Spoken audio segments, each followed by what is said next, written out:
want you to write the brain and memory. Okay, so the brain and memory would be a subtopic. And the first thing I want you to write is what's called long-term potentiation. This word right here, oops, um, it's right here. Let me see if I gotta annotate. Here we go. That word. I want you to write that as your first like little subtopic of the brain and memory. And long-term potentiation, we'll talk about it a little bit more, but it's basically when the best way to explain it. So this is a concept that happens in your brain, okay? It's happening between the neurons in your brain. And the more you do something, so this is what I want you to write down. The more you do something, the stronger those connections get. Okay, so the more you practice something, the more you're doing it over and over again, that is going to create this long-term potentiation, which is those neurons get a stronger and stronger. When they get a stronger and stronger connection, these are all electrical impulses. So the more you do something, the more you're going to be able, the faster you're going to be able to bring it out. So for example, if you are like in band or orchestra, or you play an instrument, or you're in theater, or it doesn't matter, right? Whatever your hobbies are, if you do something over and over again, what you're actually doing is creating these connections, making them stronger. So then what ends up happening is that it becomes automatic. So for instance, when you first learned how to walk, right? When you were first learning those steps, it made a connection with your neurons. The more you practice the walking, the stronger those connections got. And they got so good that you don't even think about walking anymore or going down the stairs, right? That when, the more you go down the stairs, the stronger those connections. The more you learn a piece, of music, the more you practice it, the more it becomes automatic. That's why, like dancers, right? The more you do something, they don't even think about it. It becomes so automatic that it's like, boom, here it is. So, just like anything, so if you guys want to be good at something, you have to create these new connections, and create that long-term potentiation. Okay? So it's kind of like creating this strong path between these neurons so then you could do it so much faster, right? You don't really have to process and it becomes kind of an automatic. So this is exactly what happens to procedural memory. The more you do something, the more these connections get stronger and then it just becomes automatic. Okay? It's definitely you need to know. We'll talk about it some more when we get into the brain. Now, the second part of the brain that they have linked memory with, there's two parts, okay? And the first one is going to be hippocampus. You're going to write that down and underline it. So the hippocampus is basically in charge of your long-term memory. So they say that where we store information is there, and where we retrieve it is also from there as well. And so this is where our long-term memory is stored in the hippocampus. And then we also have the amygdala, which is right here, another word you need to know. And of course, in the section of biological, we'll go into that a little bit more. But the amygdala deals with emotions. So our emotional reactions and social. So this one, and it's interesting that they're right next to each other, as well as smell. We'll talk about that as we go. Amygdala is going to help with the memory. This is why when we need to bring like emotions like funny, even sadness and just like different emotions, that is why, like, especially events that have a lot of emotions, then we tend to be able to remember them more. So if you want to remember something, especially in class or in school, um, make that connection to an emotion, and believe it or not, that's what's going to allow you to remember a lot of these things. That's why I try, see, now you're gonna know my little secret of trying to make things funny, because when you bring out the emotion of funny or weird or things that stick out, then that's going to allow you to retrieve and, well, store the information and then retrieve it for later use.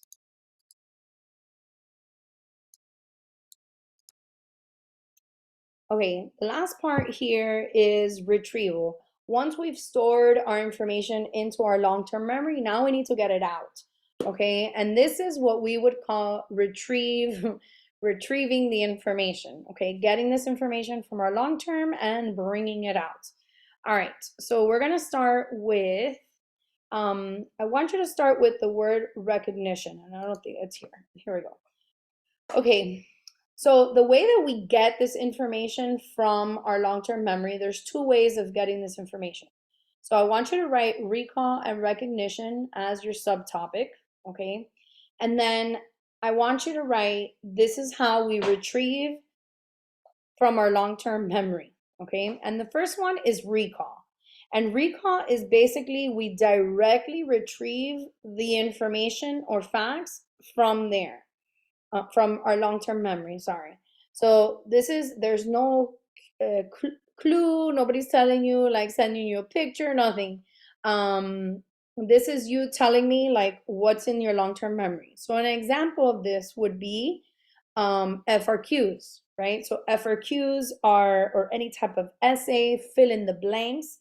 Those are all recall. You have to have that information in there that you can bring it out, okay? And of course, it's the most difficult to do. So make sure that you write that down. It's one of the most difficult.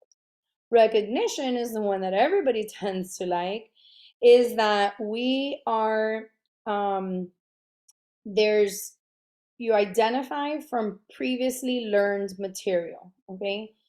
So for here, an example would be like a multiple choice question, right? So they're going to give you like options that you've learned before, and then you get to pick what's the correct one. So it could be a multiple choice. Another example could be, using pictures.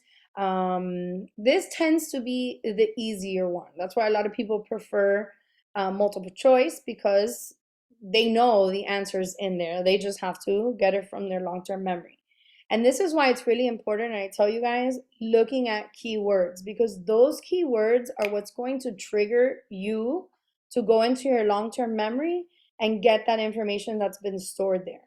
Okay, so see, gotta do all this stuff. All right, now next thing I want to talk about is, and before we get into, is serial position effect. So serial position effect is how we basically, how we can remember information. It depends on where we learned it, the position basically we learned it, okay? Now, we can, and they've learned that we recall the first and last items of a list easier. So we will remember the beginning stuff and the end stuff, but that middle part is like a little sketchy. Okay, now we have what's called primacy effect, and that's what remembering the first information. We tend to remember the first stuff. The recency is the most recent information is what we can remember as well. So you can see any of these three words there: serial position, primacy, and recency, and it basically just means very similar, in which serial position, it just depends where the information is at.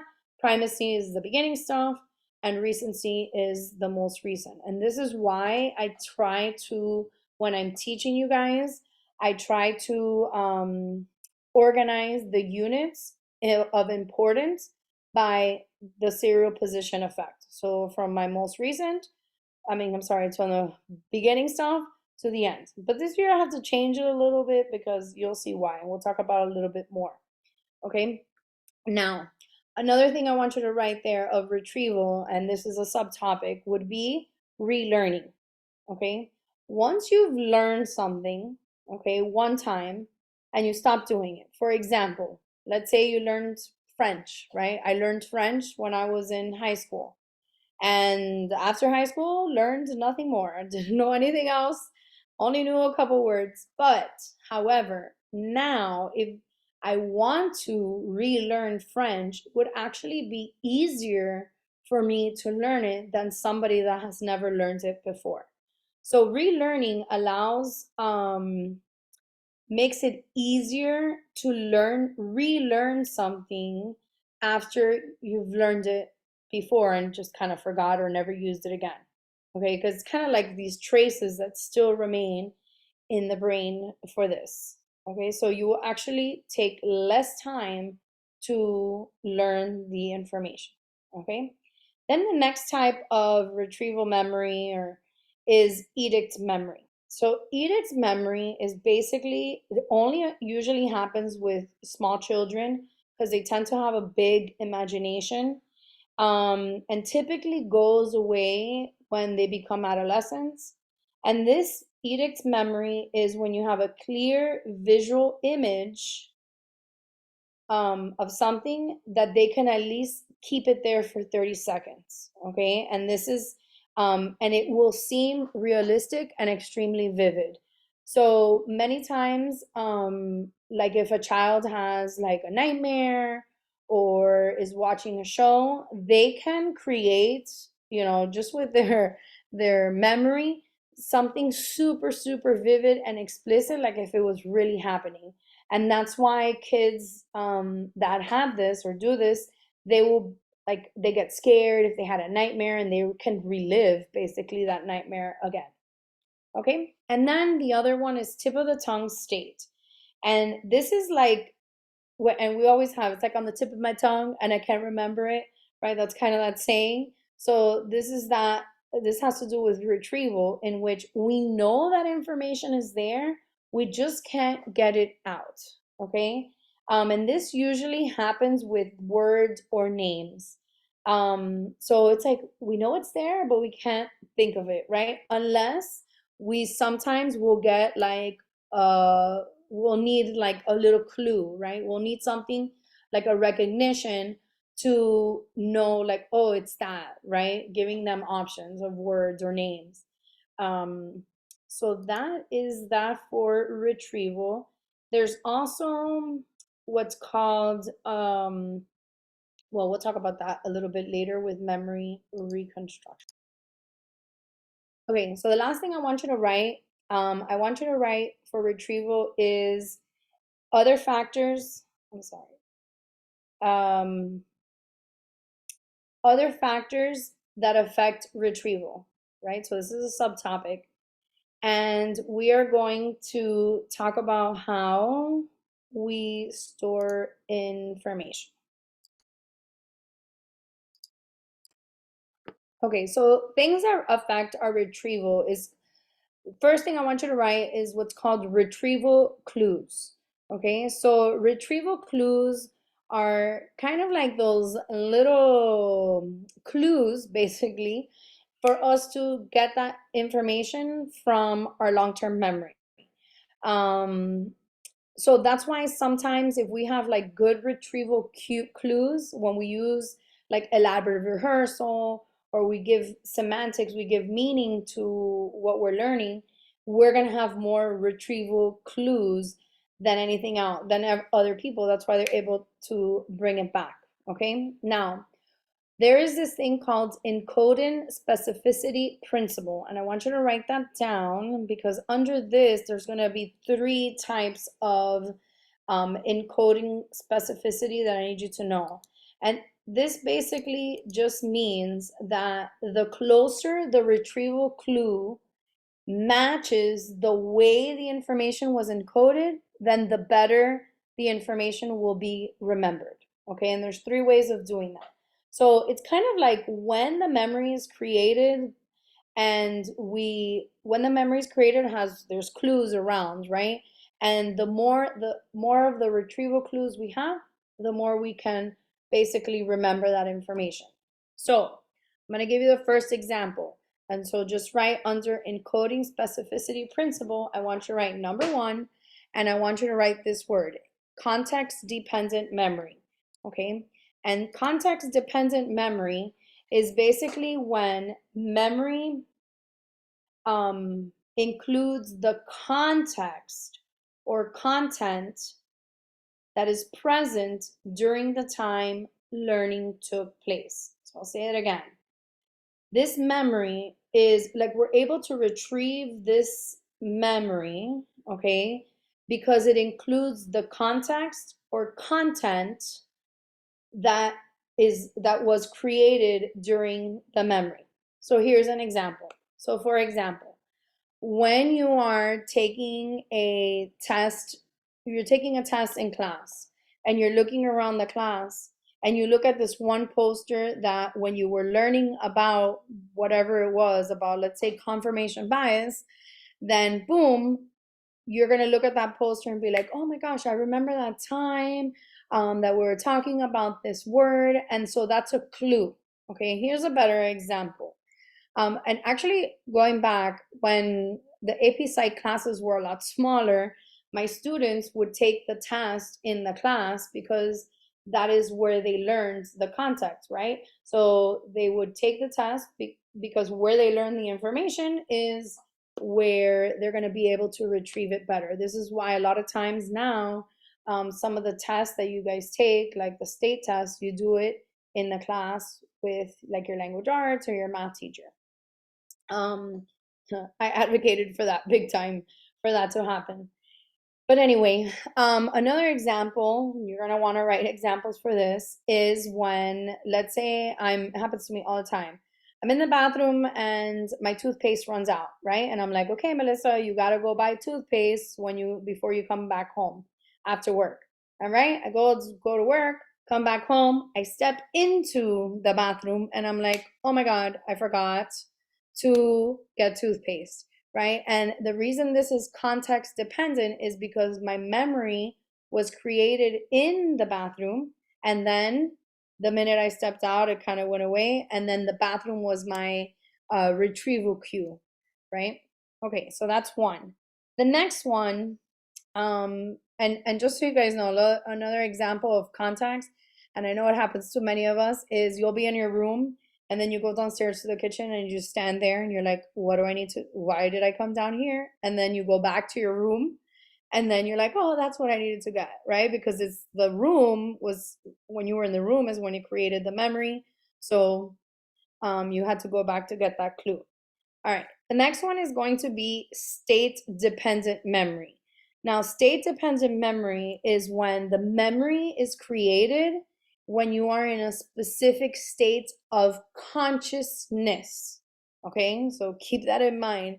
It is your state of consciousness. So either you're conscious or you're not. And basically, the only way to activate the state dependent is with some form of chemicals that alters your state of mind. Now, some examples are going to be caffeine, any type of drug really. So caffeine, nicotine, alcohol, cocaine, marijuana, all of those are are considered state dependent because they alter your states of consciousness. So, for example, this is why many times people, let's say, that are, that they drink heavily, they drink alcohol, and then they do like all these crazy stuff under the influence. And then when they're sober again, that their state of mind is changed, they don't remember anything, right? But when they go back to that state of consciousness of being, drinking alcohol and getting to that same level, then they're able to remember what they did. And that has to do with state dependent. Another example would be if you drink coffee or have caffeine while you're studying or going to school, then that would be, you would need to do that again in order to recall that information. Because if you learned it while you were drinking caffeine, then being in that same state, it will allow you to retrieve the information better.